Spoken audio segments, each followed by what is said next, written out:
you just move all the way down the checklist. So did you originally bid for 1 or 2 coats? So I would just circle 1. You know, is there a second coat or 5-year warranty on the part of the job? So there is no second coat. So not just the trim, not just the siding, not the windows, not that, and not that. You know, these are looking for potential upgrades, right? So you want to see what that possibility is. So this is kind of walking you through what you can actually upsell. So it's not you sitting in your car trying to come up with some random, extravagant thing to upsell. Just walk through the thing. You know, let's upsell just the trim. Like, if that's what your plan is, then you have to write your action plan out. So after rapport and setting. Okay, so after rapport and once you're setting expectations is when you will present them with the option to do a second coat on the trim. Right, and you present all of this right during the design consultation. You want to have these numbers bidded out and already know these, so when you walk in, you're like, how much would that be? Oh, it'll be $600. You already have these numbers rattled in your head, written down somewhere, so you know what's going on, right? And you want to have all these potential upgrades kind of in your fuel of ammunition. So siding, coming up with that price, and when are you going to present it? When are you going to show them? So this is when I'm going to present the siding. You know, when setting expectations on the actual siding. Windows. She doesn't want windows included. She was very keen on it. She just got them replaced last year. So if you know that little tidbit about your client, you're just not even going to worry about it. Now, side of home that gets the most weather exposure, that's going to be my backup plan. So I would treat this as a backup plan if this one doesn't work, right? And these are all looking for, I ideally want the 2 coats. That's really what I'm looking for, is the 2 coat option. And then the full house, that's something I want to bring up during the test patches.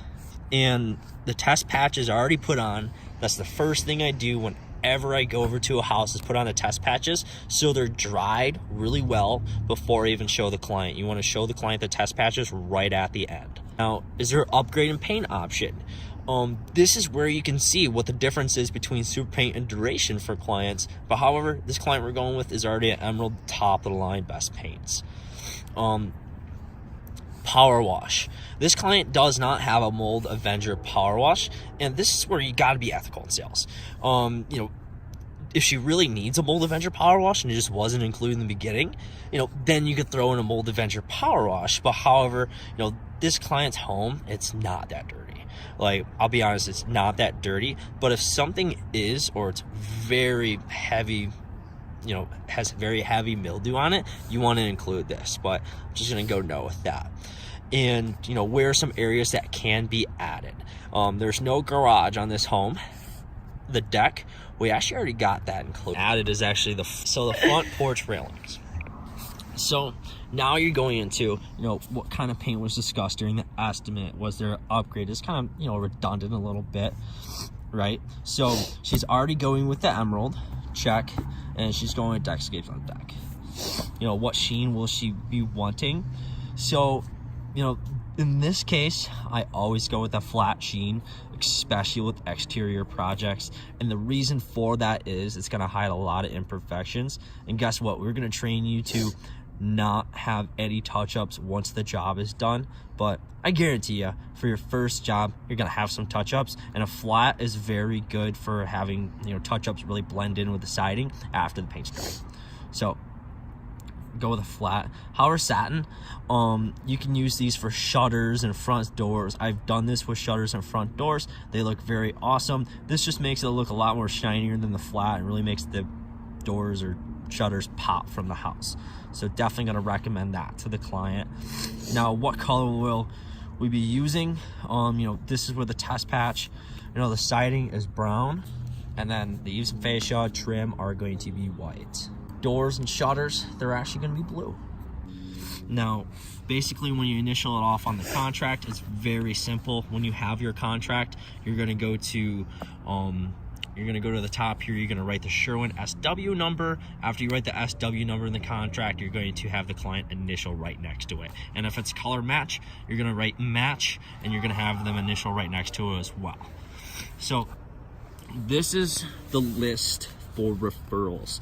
So for your referrals, you're not going to just walk up to your customer and ask them if you know anybody that's painting their house, right? That's not going to come across well, because she probably doesn't know anybody. Or if they're getting it done, they're probably already going with somebody else.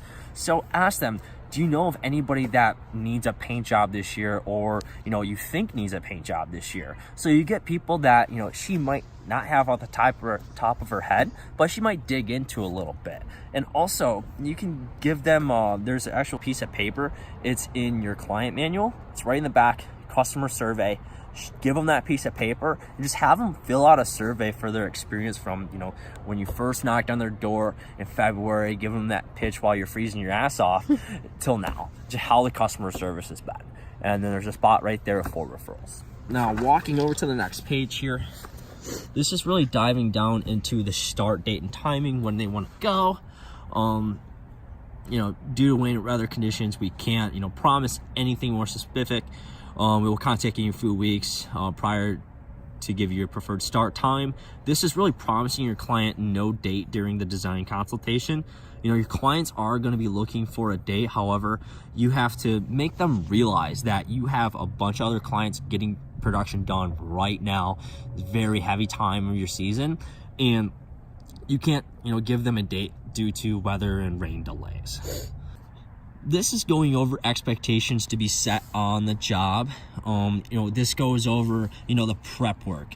How in the prep work, it's not going to look like a brand new board, but it's going to look a hell of a lot better than it does now. And also the one coat, showing them that in the test patches that it's not going to look perfect. It's going to be bleeding through a little bit for the previous color, and also suggesting them the 2 coats if they needed to cover, or if they want really big curb appeal on the front side of their house. And also nightly walkarounds, letting them know when the nightly walkarounds are going to be. You're going to do it every single day of the job site and all that fun stuff. And specify everything that you'll be painting and also not painting. You don't want to forget to mention anything, or paint something by accident. Made this mistake, don't do it. So going through the eaves, fascia, gutters, mailbox, shed, downspout, brick foundation, going through that whole spot. However, we're actually not painting the brick foundation, but guess what? Potential upsell. And the downspouts, I want to blend those in. They don't have a shed. Mailbox, we'll go ahead and remove the mailbox because it's just very easily removed. Gutters, we'll make those the same color as the fascia, and no need to write a list down here. Production planning, really looking in production planning, you want to see if you can have your clients get the same color windows as the body of the home, since you don't have to cut those in by hand, and it simply just saves you a bunch of labor hours at the end of the day. So we're actually not doing the windows like I said, so it's not applicable. Eve, same color as the body of the home. She definitely wants them different. She's been priding herself on having a tall house. Painting cable wires and stuff, we're definitely going to set that expectation. Painting downspouts with the body, definitely setting that expectation. Identifying any areas that need to be caulked. She had some gaps between her boards, so I did identify that area for her. Going through any rough and rotten wood, we're going to definitely recommend 2 coats, and we're getting some type of upsell out of her. And noticing any pre-existing conditions, drips, splatters, anything like that, we're definitely going to tell her about the previous painter on the wires on the back side of their home by the electrical box. So that's where you'd write it in there. And then any special requests, this client does not have one, so, and definitely go over your safety plan.